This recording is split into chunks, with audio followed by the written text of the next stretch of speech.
Well, Father, I thank you for the opportunity to be back in person. I thank you for this time that we get to all be together. I just ask for your peace over this day and for our hearts to be open and learning. I'm incredibly grateful for your goodness in the way that you communicate to us and are teaching us communication. I continue to pray that our hearts would be honoring to each other and to you and open to what you are teaching us. I thank you for the new relationships you are bringing us into and the furthering on of old relationships and cultivating them. I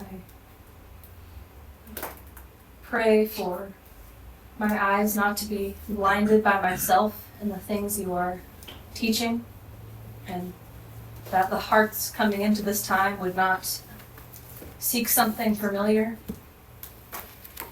seek for a understanding in a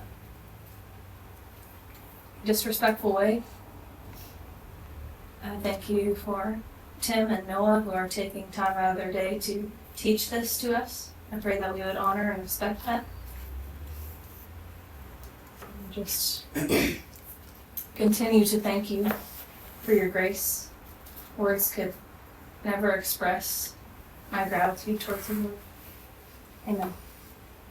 Amen.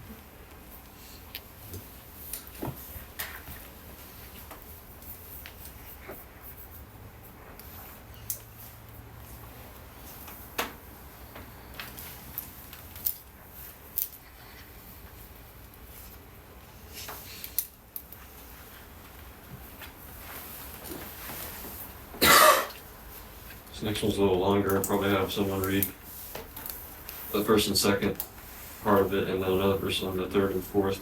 Kind of see what I mean. Mm-hmm. So Elijah can read that first and second part, and then Isaac can read. What number are we in? Sorry, what chapter? 14.21. Actually, Isaac read the first and second. Elijah read third and fourth. 14:21. So that is reading till I did not dare not report.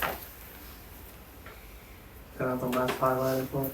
I was thinking, Conceal. does not even attempt to conceal. Yeah. Okay. How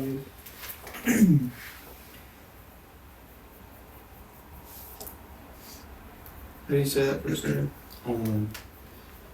真诚者 I'll just Oh, you're start right. with it.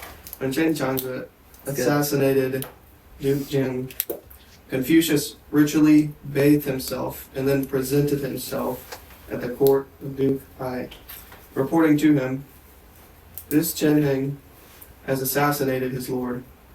I ask that you punish him." The Duke replied, "Report it to the tree." 3. 3. Before presenting himself before his lord, a minister must fast and ritually bathe. Confucius' initial comment in a case is a case where different forms of reference matter enough to note. The narrator of the story refers to the new ruler, how do you say that? Qi, by his posthumous title, Chen Zhenzi. But Confucius refers to him by his personal name, Hing, as if he were not a ruler, which of course he has no right to be. This is an example Confucius' care when it comes to the names. The 3 referred to by Duke Ai are the heads of the 3 families, who of course wield the real power in Lu, a fact that Duke Ai does not even attempt to conceal. Confucius said, "Having held rank below the ministers, I did not dare to not report this. Now my lord says, report it to the 3. He then went and reported it to the 3, who did not approve his request. Confucius remarked, having held rank below the ministers, I did not dare to not report. Chen Cheng's personal name, Heng, was a minister in Qi who assassinated the Duke of Jing in 1481 BCE and usurped the throne. The account of this event in the Zuo commentary differs somewhat from the version presented here. One day, the Jia Wu, Cheng Heng of Qi, murdered his lord Ren at Shuzhou. Confucius fasted for 3 days and then went to petition his lord to attack Qi. The Duke replied, Lu has been weaker than Qi for a long time now. How, sir, do you propose that we attack them? Confucius replied, Chen Heng murdered his lord and has thereby lost the support of half the population of Qi. This disaffected half of Qi, right? Was that disaffected? Yeah. This disaffected half of Qi, combined with the masses of Lu, could defeat the remaining half. Oops. Yep. Combined with the masses of Lu, can defeat the remaining half of Qi. God, this print is super small. The Duke replied, go report this to the Ji family. Confucius declined to do so. Returning from court, he remarked to someone, having held the rank below the ministers, I did not dare not to speak. In the dual commentary version, Confucius seems to have had some hope of persuading the Duke with his pragmatic argument. And when he fails with the Duke, knows better than to try to persuade the Ji family, who probably admire Chen Heng for having the, chutzpah? It's like girls, chutzpah, I think. Oh, for having the chutzpah to accomplish something that they themselves have no doubt considered. In the Analects version of the story, however, Confucius seems quite clear in advance that Duke Ai will never evade his lordly duties, and that the three families will rebuff him. The point here seems to be that the rightful duty of a minister is to openly remonstrate with his lord. And Confucius performs this duty despite knowing that his advice will be ignored. He knows that what he does is impossible, and yet persists anyway. What does evade mean?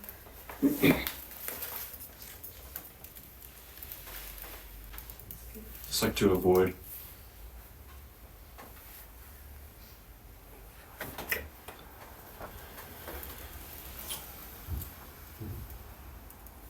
You know what this reminds me of?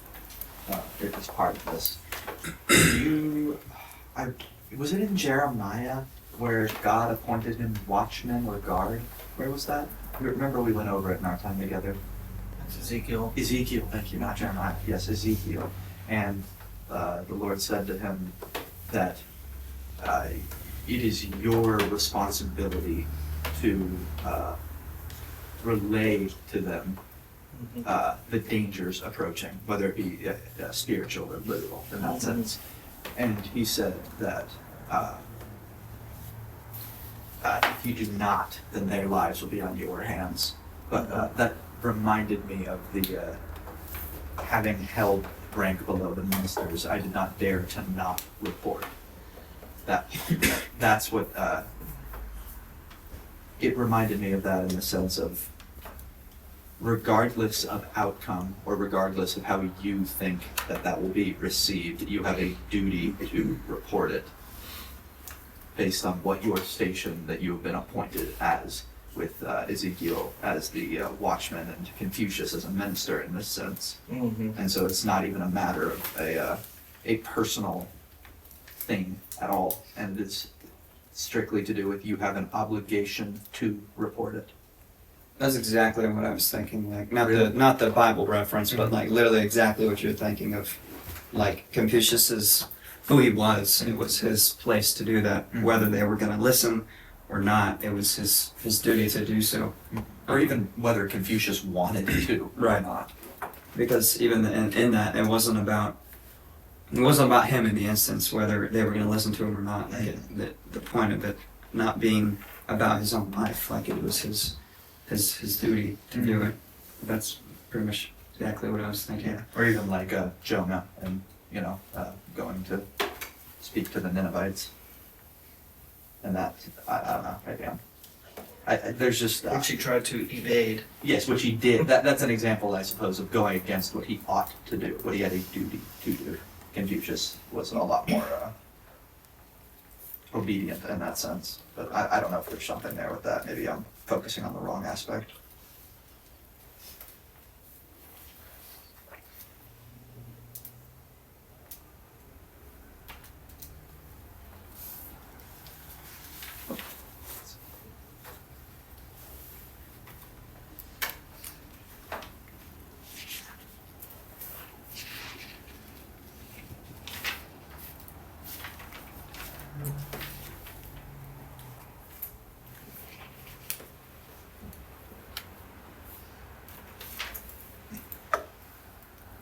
This is another good example, I think, of how Confucius actually had an impact on people, and you could even say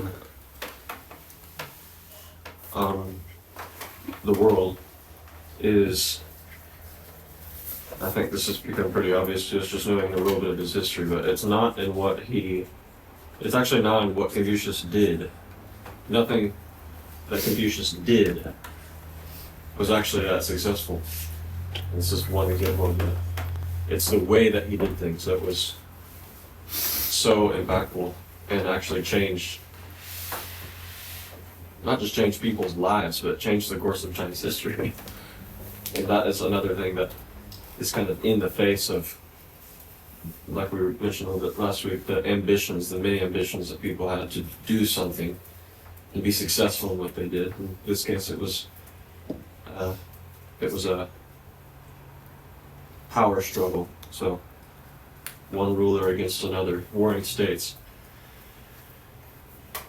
And that's one of the most beautiful dynamics to me in Confucius's life, is this seeming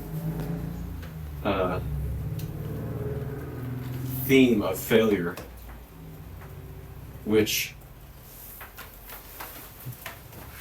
seems to be a little bit of a paradox with just how great a legacy this man had. They reference 1438, which is some chapters ahead from where we're at.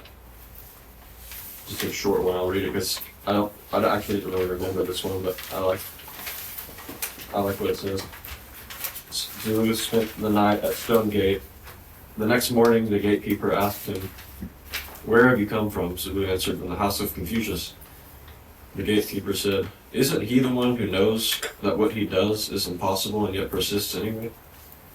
It's not the first time, actually, someone speaks of Confucius in that manner. There were like these primitivists, so basically these people that would go off and live an extremely basic, simple lifestyle, almost as like a political message, because it was kind of a reaction socially to just the instability of the kingdoms at that time. So people were really upset with the fact that there were these warring states all the time, and so they would go off and live by themselves as hermits. And a lot of these hermits would actually deride Confucius, make fun of him, saying, "Nothing you do is ever successful."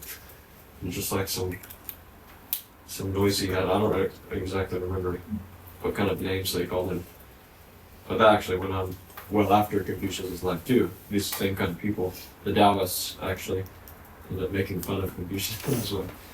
But I just find that really interesting. Someone like Confucius, even recognizing himself, like he wasn't just he also didn't harbor this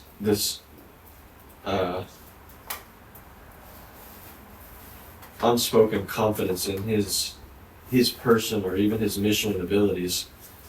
I mean, he does speak, as we've looked at before, about the virtue in him being authored by heaven, but that's not really a confidence in himself. Because in other places, several other places, you can see he says,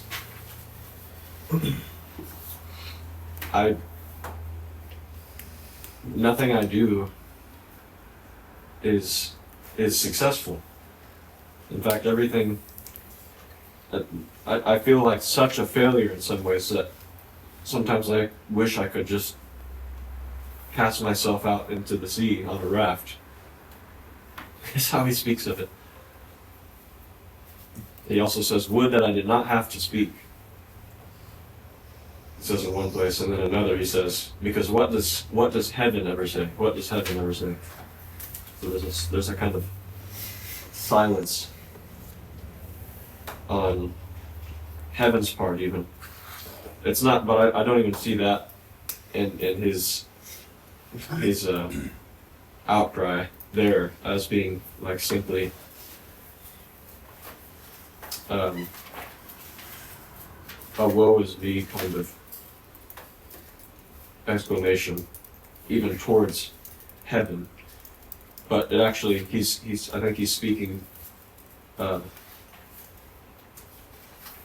more according to the nature in which heaven does actually communicate and author things. Because it's evident that he knows heaven has a work and a hand in the course of events. I mean, that's part of even what we were looking at last week, I think, as far as it had to do with the mandate of heaven. Actually, I think that's something we'll be looking into this week or next. I'd like to mix some things up.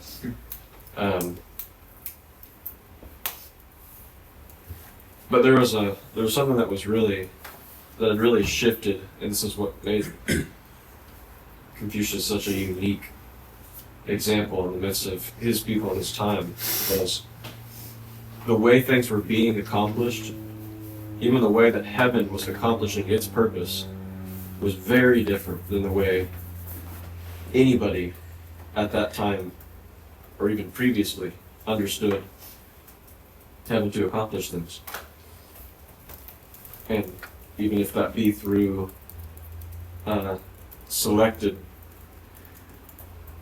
persons of its intent, it's the way that they fulfilled that heavenly calling or mandate it seemed very counterintuitive. It seemed very very much the opposite even of the way that social change, which Confucius was concerned with, was affected.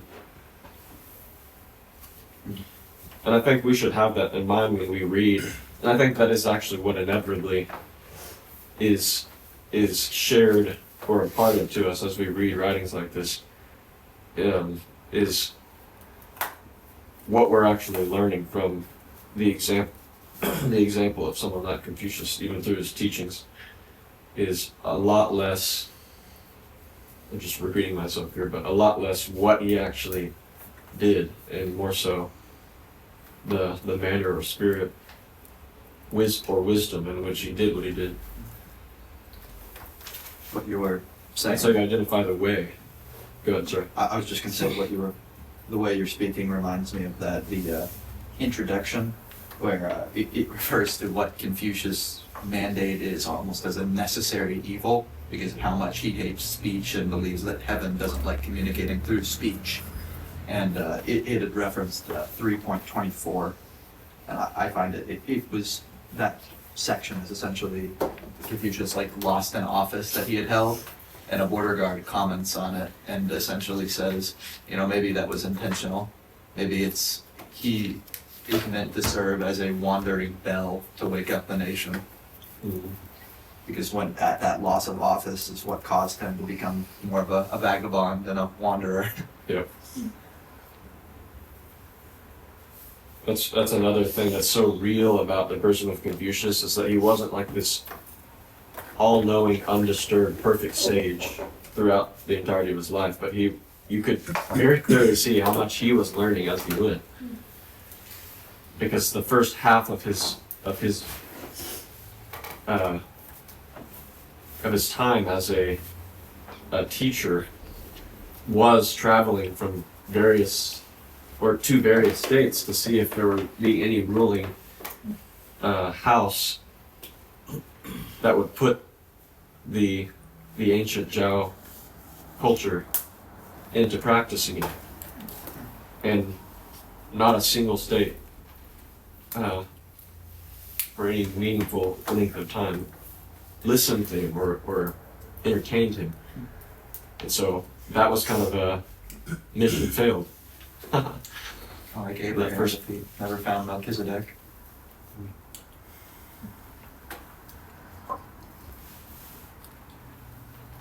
Anyways,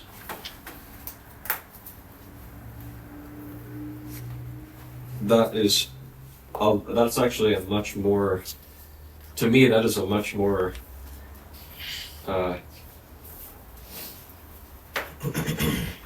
convincing and appealing aspect of Confucius's life, is just how much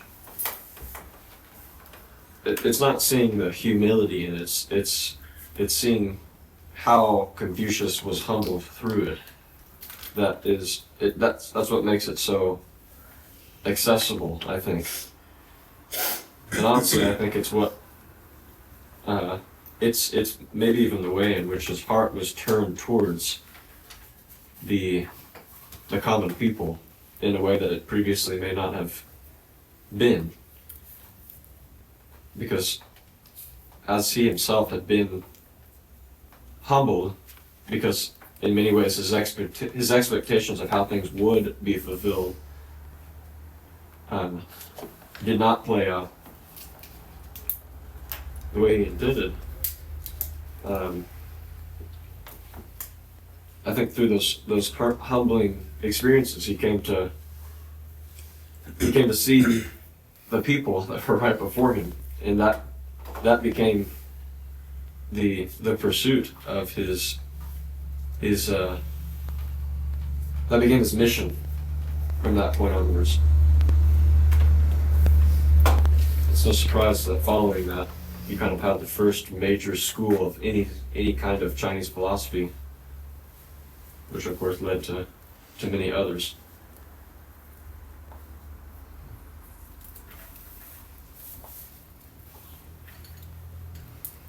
We've talked about that example of that Confucius himself brings up. And I bet this was a huge encouragement to Confucius. I wish I remember which Analect this was, but they were talking about the difference between two historical personages, one being one of the ancient sage kings. I think his name was Yu or something. And he was the one that carved out the rivers. He was the one that reformed or did like some major landscaping projects to control flooding that occurred in that period of Chinese history. Comparing him to another person who was this mighty warrior and general who conquered all these different parts of China or whatever it was. I don't remember his name. I remember the important person's name, but not the unimportant person's name. There you go. But we saw that it was the one doing that humble work of redirecting the course of the waters that has had, up to Confucius' time, and my dad's mentioned talking about the same person, probably all the way up to the modern day. That's the extent of this humble person's impact, versus someone that was very highly renowned for his martial intelligence and accomplishments. And I bet you Confucius really was applying the example of his own life thus far. And I'm sure something like that really gave him hope too. I mean, despite the many upsets that his mission had up to that point. Anyways.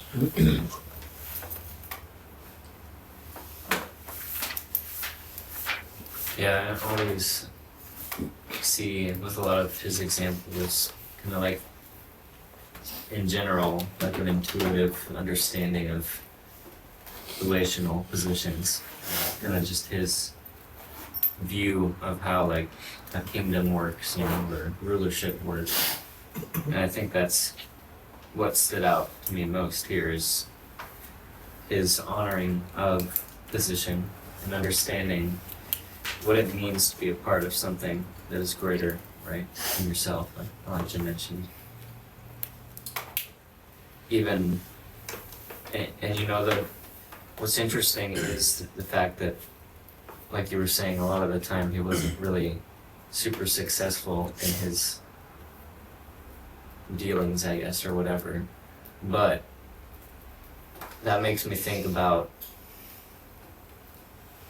I don't know, just his intention even in it of, or I guess his purpose. 'Cause that definitely would, or wasn't there like a parable of when something happened to that guy and he was like, I don't know if this is good or bad each time. Yeah, that way of perceiving situations, I guess, in life what happens doesn't really define whether something is good or bad. It's just kind of the way that you hold the standard of life. I don't know, it's interesting how that would affect whether something is successful or not.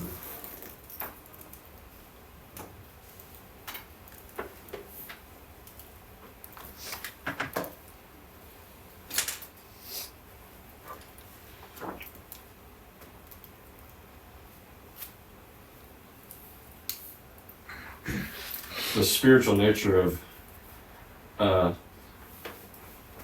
even someone, or the spiritual nature even of Jesus' ministry in the eyes of the world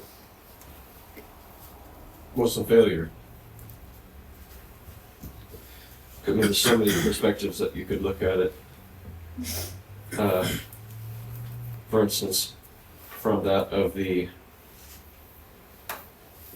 more Zionist view of what Christ said was going to come to do, because it all had to do with political power for the most part, and I mean for the first, I mean for the however many years, the 3 years of Jesus' ministry, you see a huge following and influence take place. And so you see like a lot of potential in that. And then the leader is crucified and buried. And so all of that hope, all of that potential energy that was building up is like completely fizzles out. But then you see that for those who witnessed it and believed it, his resurrection, and what is further resurrected in the hearts, the lives and the spirits of people following that time, the influence and just, this is all looking at it from a very outside worldly perspective, the influence and social impact of it is still very significant, because you have a lot of people who are becoming believers. But again, from the eyes of the world, you see these people for the next century or two are being heavily persecuted. And so it just seems like an absolute mess. It's, in a sense, like an infection. It's a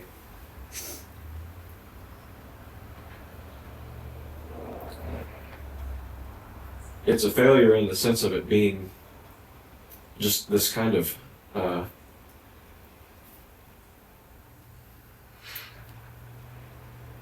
don't really know the right way to put it.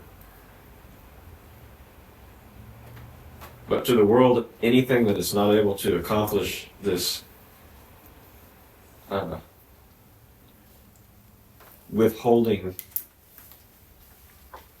of power in the political sense is not really reaching its fullest measure or fulfillment as an influence, as a philosophy, as a religion. And so, in the eyes of the world, Christianity only became a success when it was adopted by a ruling power, which didn't occur until 100 years almost. like 300 years until Constantine. Yeah. And it's interesting to see a very similar thing having played out with Confucian philosophy too, because it took roughly around the same amount of time for the Confucian school, or I guess the variety of schools that sprung from it, to at last reach a place where it became the order, the social and ruling philosophy of China. I think that wasn't until like the Han Dynasty, one or two dynasties following each other. Could be wrong about that. But again, it just became like another political weapon, because that's what is seen as a success. That's what's seen as useful. But those of us that know what Jesus actually did, what his life was actually for, what his ministry actually accomplished, what was actually not by any means a failure, but the greatest achievement, the greatest success in all of history.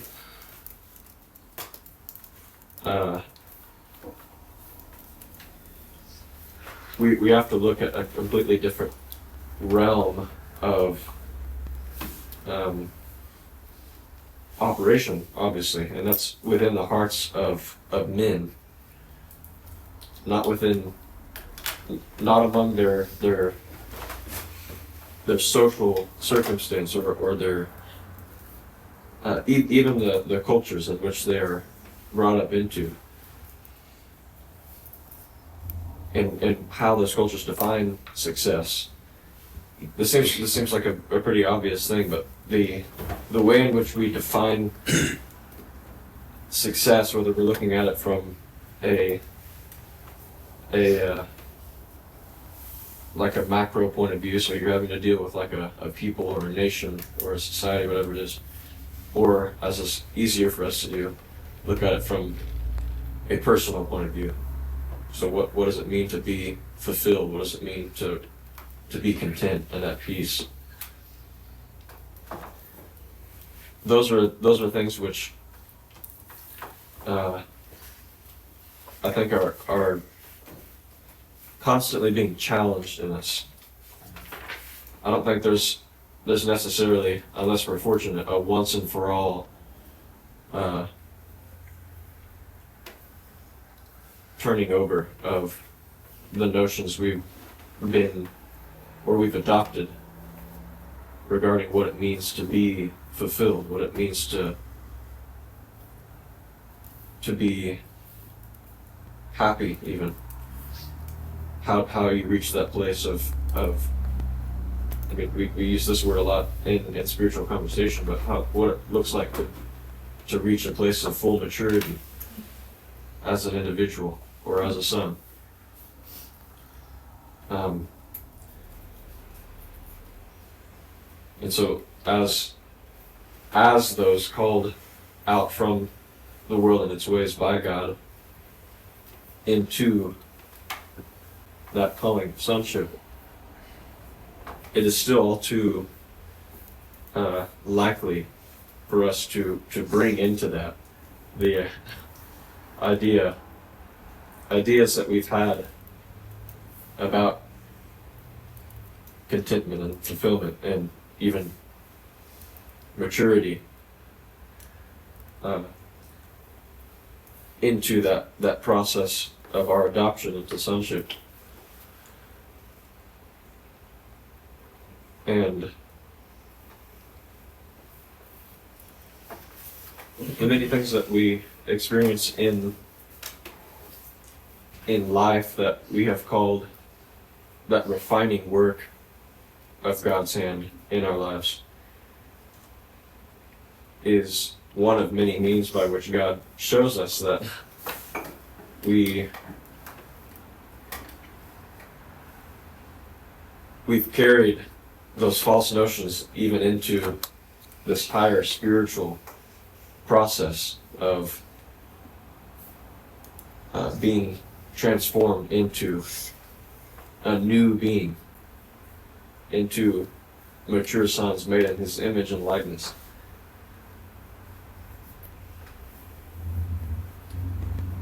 Like I have Emmanuel's life in mind right now. Seeing, like, how many of us 2 years ago would have thought that all that had gone on thus far and the momentum that was being built in the way that we understood it was going to lead to that brother being taken from us in the way that he was. Most perspectives or points of view, and I would say many that surround this community, that are outside of this community, see that as a failure, as maybe even something worse than that. And any attempt to try to describe or explain what God's purpose was in such an unexpected thing is just a way to explain it away or justify it in some way. But that's that of it, I think. And I believe there's a lot more it has to teach us as we go forward. But that's another thing that is showing us just how faulty our ideas of success, spiritually or otherwise, tend to be.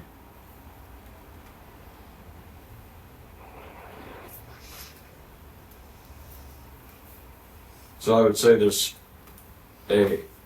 a wisdom in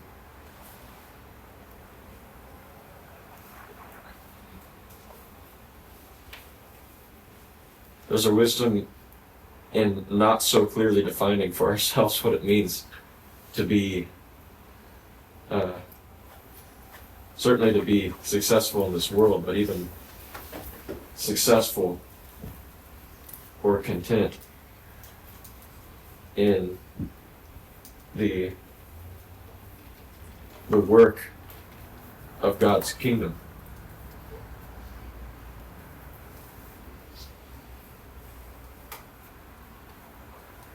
Because I'd say that's if that's the thing that is motivating our efforts, then that really just ultimately leads to an unhealthy kind of disappointment. There are healthy sorts of disappointments, but basing our hope in an idea, which we always are so easy to form, is not the hope. It's not the kind of faith that is being spoken of in the scriptures that we've been talking about. Our imagination of how that looks and how that will be fulfilled and completed.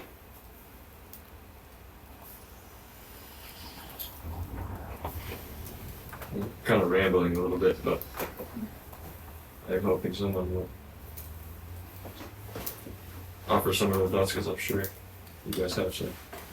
I really appreciate you saying that, because I had I feel like it connects to what you're saying, a similar experience when my dad's parents came to visit, and they gave their idea to me on what they think I should be to be a successful person, and kind of ignored what I was trying to do, which is trying to cultivate, a way of life rather than what I can do and what I can be. And it was really hard for me during that time because, I don't know, just the way they came about it was like, well, you're not successful because you don't do A, B, and C. And getting to work through that was really beautiful, and it just reminded me a lot of what you were saying. So thank you for saying that. I really appreciate that.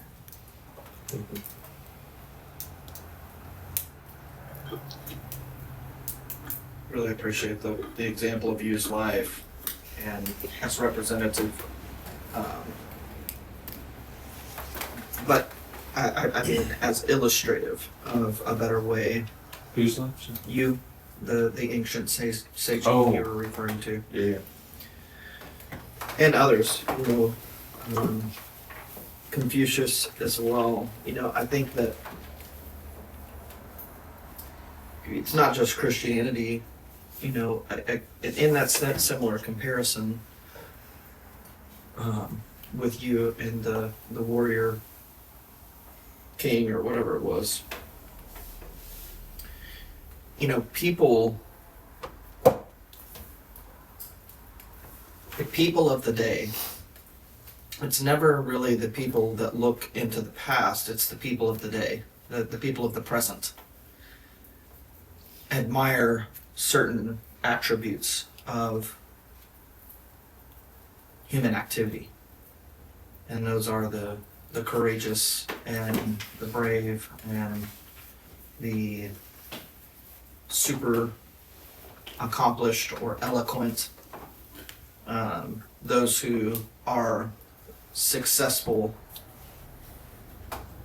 But again, success in that context is always whatever the present circumstance, how the present circumstance represents itself. And it's always measured by very simple things that are temporal. A number of coins in the bank, or treasure, or a number of cattle or sheep on the hills, or whatever that may be, because those are the temporary things that the flesh and soul of man finds comfort and ease of life in. So those things become the highest ideal of success and achievement. To have, and another one is going to be influence, power, fame, those things. But those things, all of them, do not outlast the lungs' ability to take in air and the heart's ability to course blood through the body. Once those are finished, then very little remains of that person. There are modern examples of people who were so absorbed in those things that they were buried. Their will was to be buried with their wealth. You know what I mean? And somehow people still admire that in the temporal. It's the pursuit of the temporal life. And so similarly, they look at certain actions in life as admirable. So someone may look at dying for a cause as something very admirable and courageous. This became actually the sentiment of a lot of early Christians just prior to the rise of Constantine. where, believers were thought to be, or Christians of that day were thought to be devout and courageous to face martyrdom without fear and potentially even with glory. And so then the shedding of their blood would that was to them the highest expression of Christ likeness, because Jesus shed his blood. We are to share our blood, shed our blood, and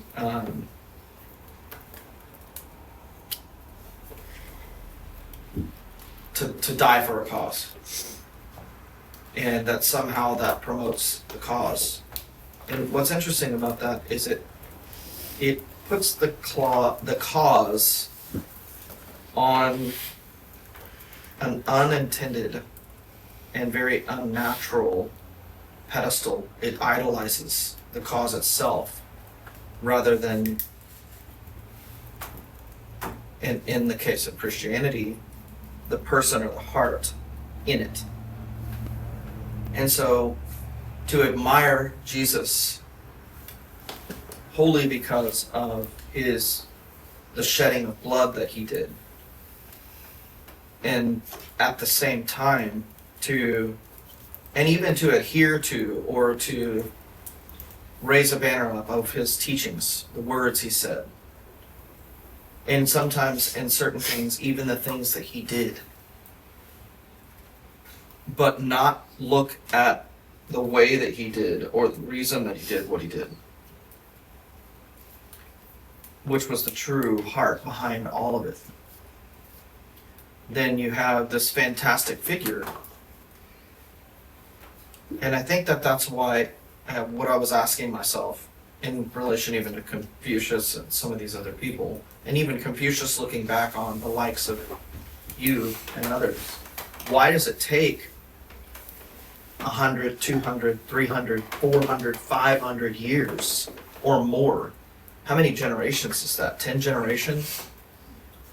Before people have a first glimpse of the real nature of what was going on, as opposed to the events and the words that were spoken and the blood that was shed. There's like a wave that happens there. And so, using you and the counterpart there, one quite literally shed blood, and his own blood was shed for his cause. Where the difference, and I think Jesus did two things. He sowed into others. And so we miss, because of this high ideal, which is true, the propitiation of sin, the covering, the blood covering.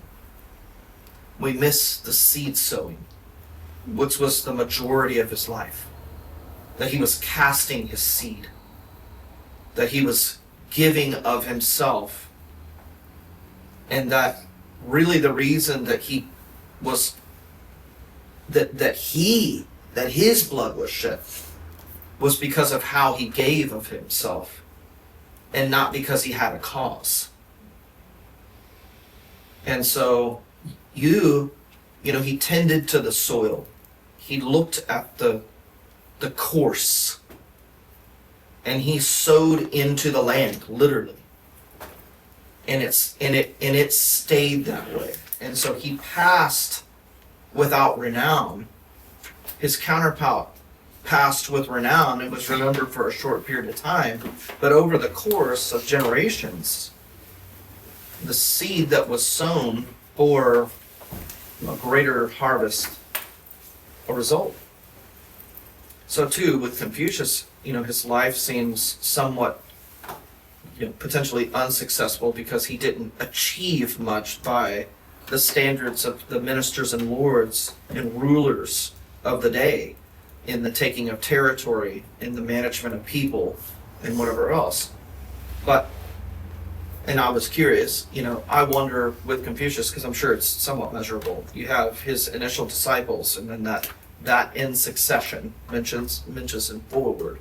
And then the arguments between the Tao and Confucian philosophies. And then ultimately, you said, and and this is true, but it changed the course of a nation. But at what point?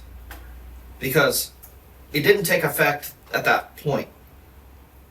In the moment, in the day, in the circumstance, in this Analect. Nothing was changed. It all seemed to be something ineffective. But each one of these individuals were devoted to not just a cause, but as you mentioned, they were driven by. There's a difference. Devoted to, allegiance to, a patriot of, a cause, or they were driven, guided, governed by a way, and they refused to be to be governed any other way. And so, think of what Jesus said of himself: unless a seed dies, only then can it really come forth through that regeneration process. But in essence, Jesus had been laying down his life and casting his seed. That was not, here's what I'm going to do, that Jesus was referring to so much as, this is what I have been doing. And this is the result of it, or this is the culmination of that laying down and the ultimate expression of it, but it wasn't the whole course of it. It doesn't, the dying of the cross was indicative or representative of the whole way, but it didn't make it up. And so I to simulate this a little bit, I believe that it is better to learn how to sow the seed than it is to shed your blood. And so the wisdom of the apostles of the Paul in particular, was Jesus did this in this way so that we could become, he says this, Romans 12:1, I beseech thee. Here's my plea. Here's my wholehearted recommendation to you. To present yourselves as a living sacrifice.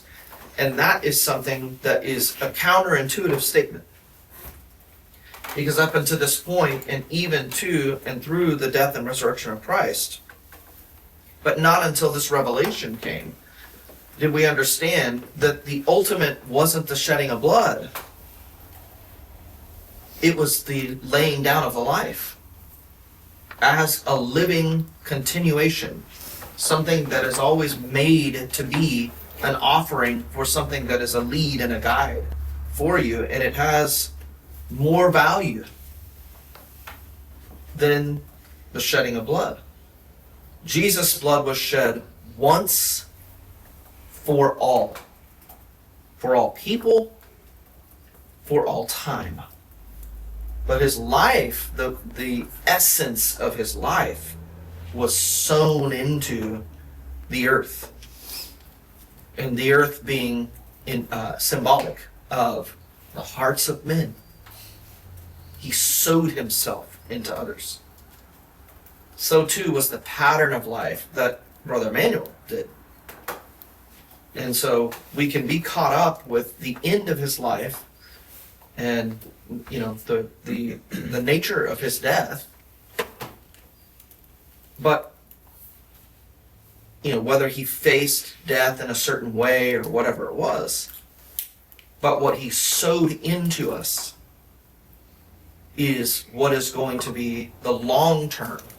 And thankfully, in this case, the sowing that Emmanuel did was in keeping with the pattern of a life of a son and the life of sonship that Jesus Christ fully represented in every way, even unto death.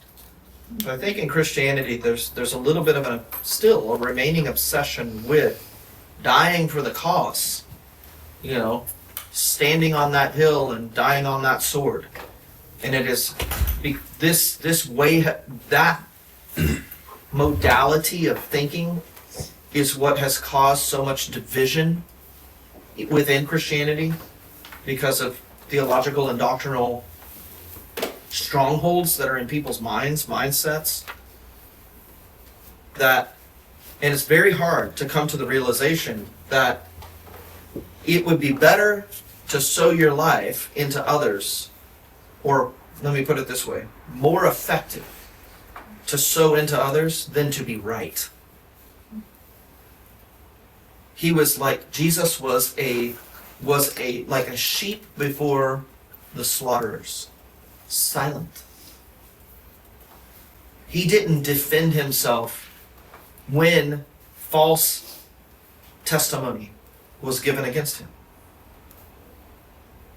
When he was mocked as he hung on the cross, he saved others, yet he can't save himself. If he was this, see, that's all that mind, the present day mind that says this is how things should go, this is how things should be.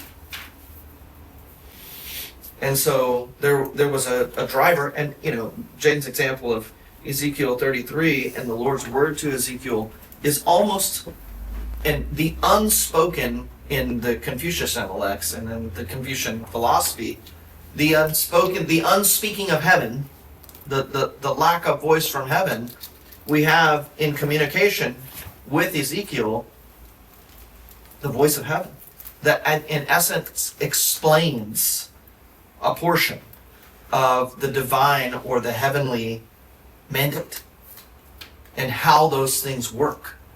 What is the operation in the heavenly realm?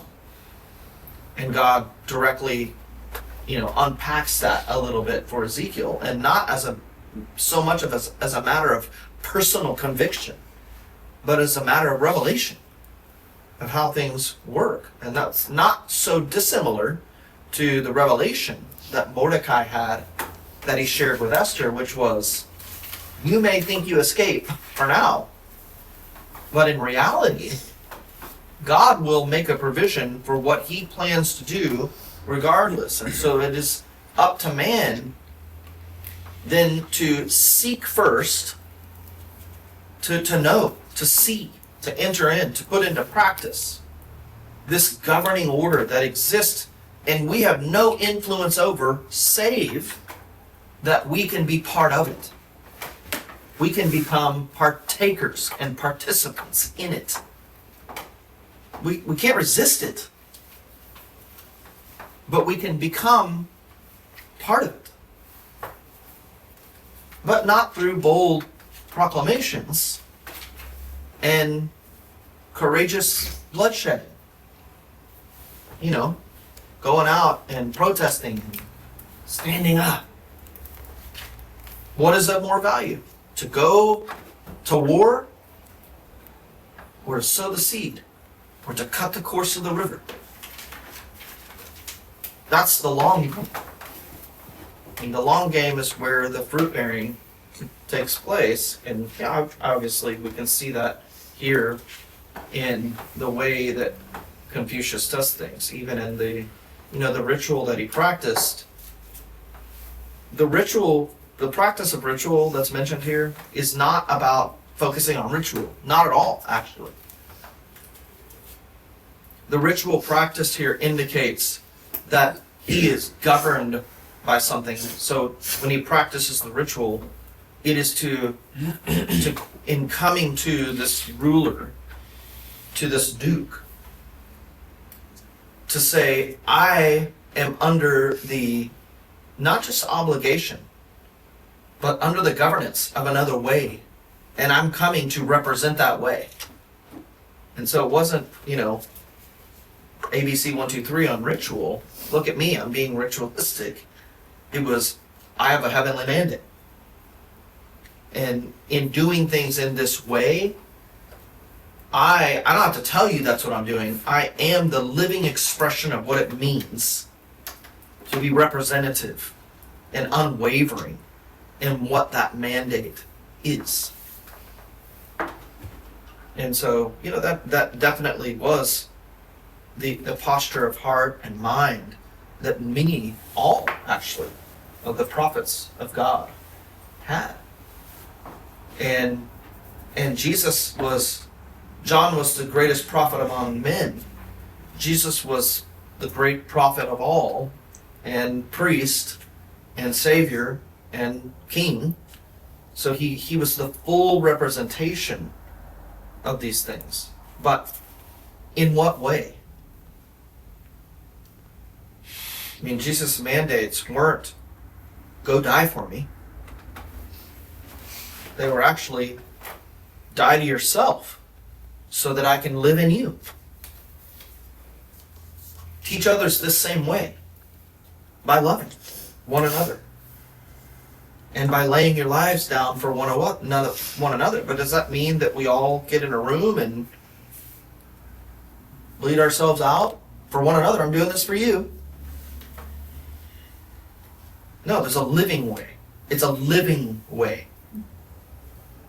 And what is living never dies. See the point?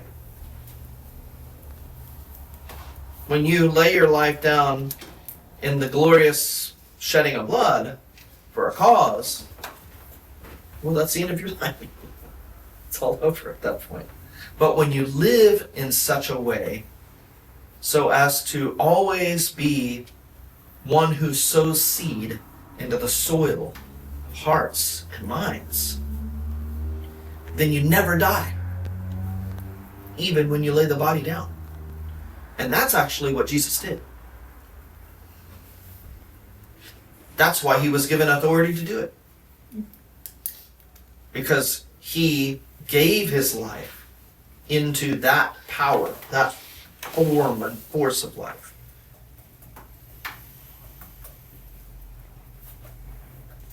So those were some of my thoughts around that.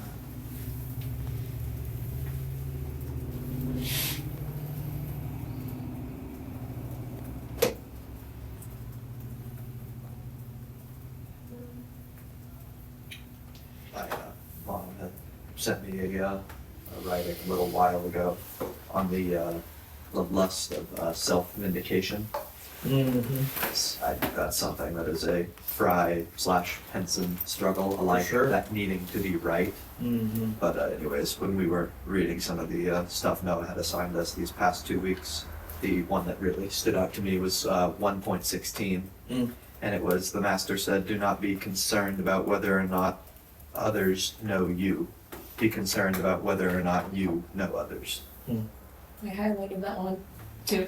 I think the others knowing you is that self-vindication, that needing to be not misunderstood, the need to be right, and for others to know that you are right.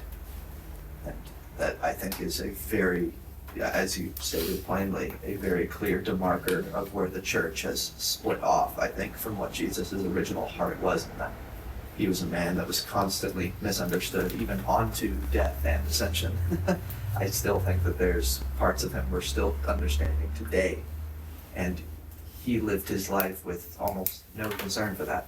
Mm. His concern, as you were saying, was, I think, to know others. Another way of saying that would be to implant seeds in others, to have relationship with others. That is what it is to know others. And I think that is exactly how he lived his life. Mm-hmm.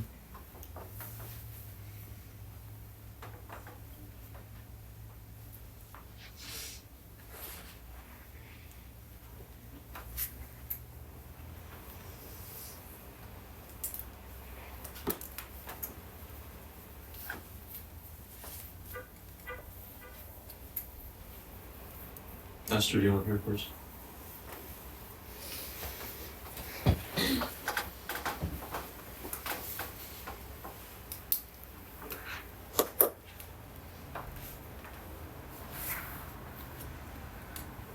Father, I thank you for your love and your patience with us as we are learning, and I thank you that you're always ready to pick us up when we fall. I pray that we would be willing to stand back up and to continue moving forward.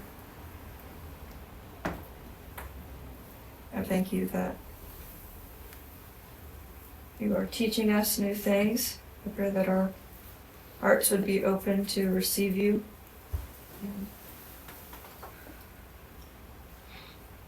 pray that we would seek understanding to know you better and to follow your path.